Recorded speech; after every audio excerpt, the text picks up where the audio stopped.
And in SACU, things have stabilized. We have good relationships in SACU. Things are going well. As a country this year, if one will recall, we are now receiving 11.7 billion emalangeni, even though in the budget we only got 11.4 billion. One will recall we now have that SACU stabilization fund because of the volatility in SACU, and at the moment we are using 11.4 billion, so which means that about 350 million is actually going into the fund this year. The fund had 1.5 billion in it in the beginning of the year.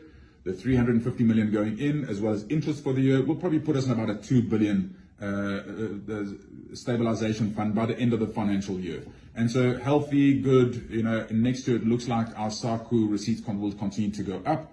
Our portion as Eswatini continues to increase slightly compared to other countries, and so even our share marginally does continue to increase, and we hope that it'll continue to help us as a country to fund our major economic ambitions that we do have as a nation.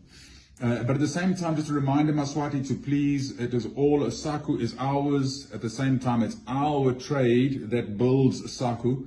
So especially with opening up now, trying to make declarations easier at the border, increasing it from 1,000 to 10,000, please make sure that one leaves one's slips at the border so that we can use those slips